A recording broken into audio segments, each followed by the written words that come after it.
There's a reason why some people remain unshaken no matter what happens. The world throws chaos at them, people insult them, plans fall apart, setbacks hit them one after another, yet they remain still, as if untouched by the storm. What do they know that you don't? Most people go through life reacting to everything. Someone cuts them off in traffic, instant rage. A coworker makes a passive-aggressive remark, their whole mood is ruined. A stranger gives them a weird look, self-doubt creeps in. But what if you could break free from all of it? What if nothing, no person, no situation, no external force, had the power to affect you ever again? Carl Jung believed that most people are prisoners of their own reactions. They think the world is doing things to them, when in reality, they are simply mirrors, reflecting back everything they haven't yet mastered within themselves. Here's the truth. Nothing can affect you unless it finds something inside you to attach to. If someone calls you stupid and you feel angry, it's because some part of you fears it might be true. If someone ignores you and you feel hurt, it's because some part of you still seeks external validation. This is why two people can face the exact same situation and react completely differently. It's never about what happens. It's about what's happening inside you. Jung called this shadow work, the process of making the unconscious conscious, of recognizing that every irritation, every frustration, every emotional trigger is actually a message from within. Most people run from these triggers. They try to silence them, to ignore them, to blame the world for making them feel this way. But those who truly wake up realize something revolutionary. The outside world is nothing more than a reflection of your inner world. And the moment you understand this, you unlock something powerful, the ability to control your reality by mastering yourself. But here's the problem. Most people don't want to hear this. They'd rather believe that their boss, their ex, their circumstances, or even bad luck is to blame for their suffering. It's easier to believe that life is unfair than to accept that you might be the one giving everything its power over you. But for those who are willing to look deeper, who are willing to stop blaming and start observing, a whole new level of freedom becomes possible. And the best part, once you stop reacting, you stop being controlled. You don't need to avoid negative people. You don't need to control situations. You simply become immune. Not detached, not emotionless, but completely untouchable. The illusion of control and the freedom of letting go. Most people spend their entire lives trying to control things they were never meant to control. They want people to like them, they want life to be predictable, they want everything to go their way, and when it doesn't, they suffer. They get angry when someone disrespects them.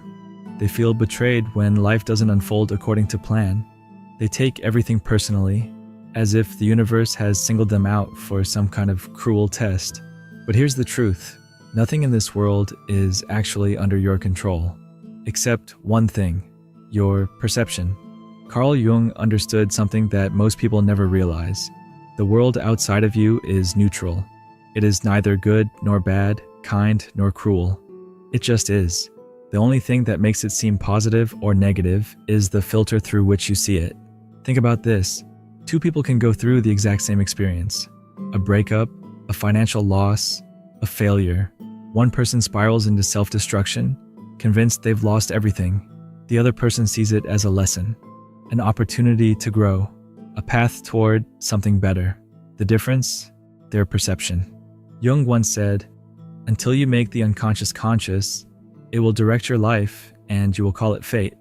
This means that as long as you are unaware of the stories you're telling yourself about people, about success, about your own worth, you will continue to react blindly, thinking life is happening to you rather than realizing it's all happening because of you.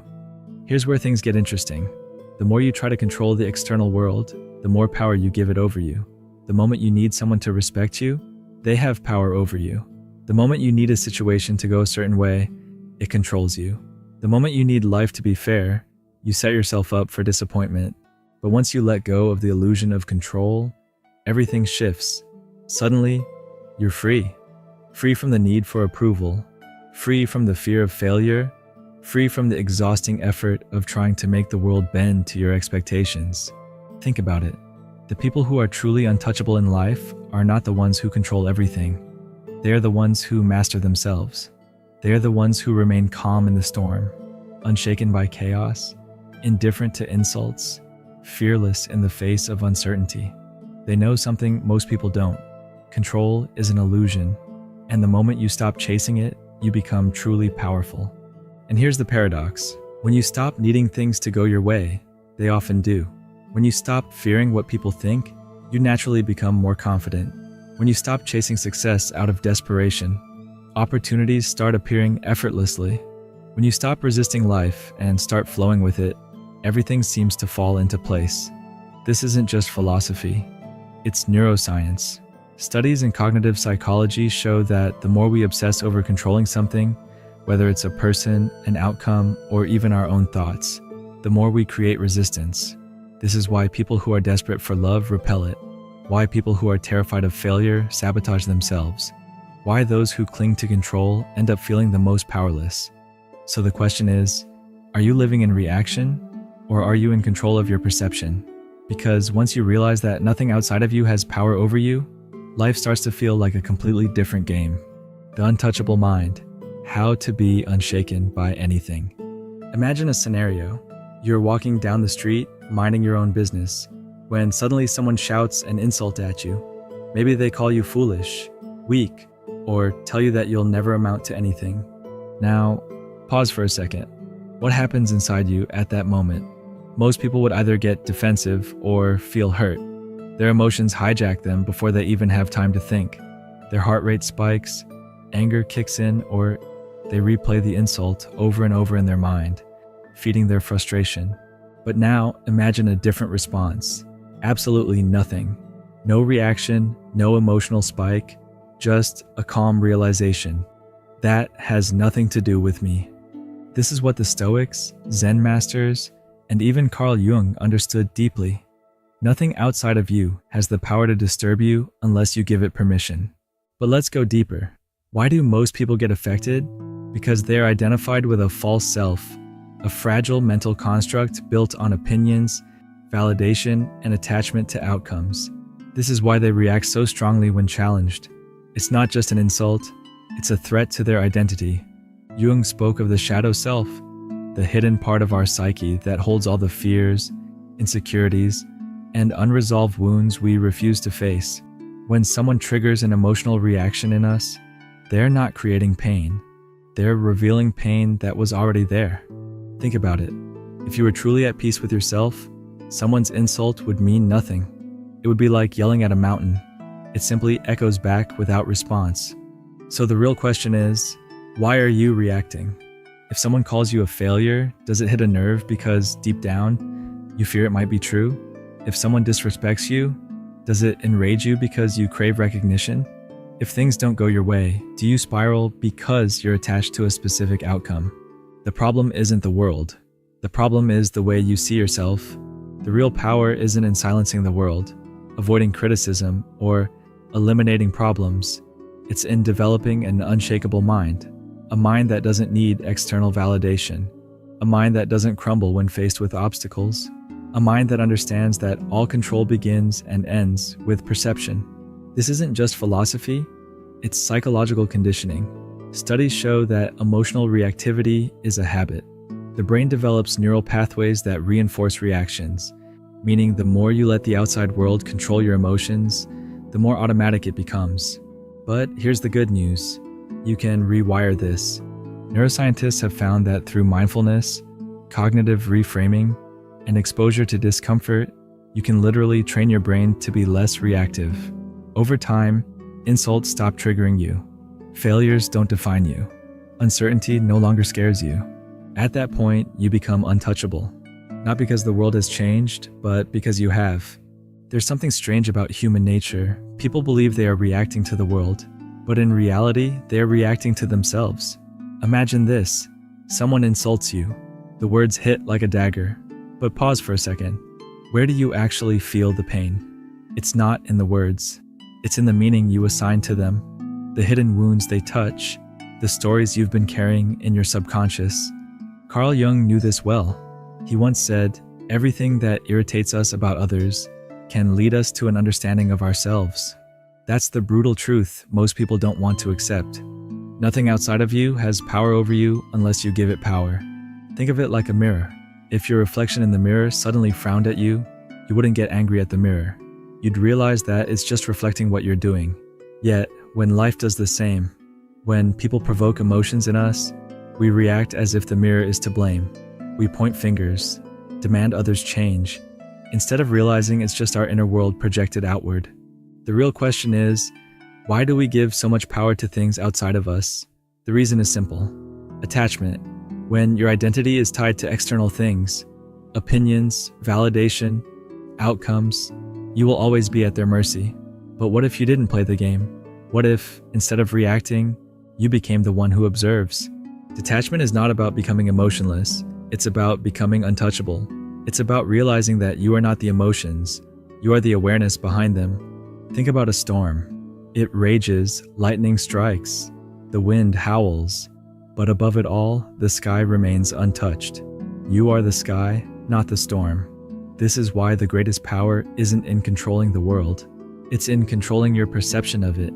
And here's the best part. When you stop reacting, you start controlling reality itself. People sense it. They can't shake you. They can't manipulate you. They can't influence your peace, because now you own your energy. So the question is, how do you step into this state of untouchable presence? That's what we'll uncover next.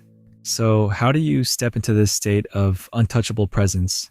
It begins with a radical shift in awareness, understanding that you have never been reacting to the world, only to your mind's interpretation of it. Think about it. Two people can experience the exact same situation and walk away with completely different emotions. Someone bumps into you on the street, one person shrugs it off and moves on. Another takes it personally, brewing anger for hours. The event is the same, but the response is entirely different. Why? Because the reaction was never about the event. It was about the mind's perception of it. Carl Jung often spoke about the shadow self, the unconscious parts of our psyche that we suppress, the wounds we hide, the emotions we reject. And yet, these are the very things that control us. Why do certain words trigger us? Why do certain people get under our skin? Because they're pressing on parts of us we haven't fully faced.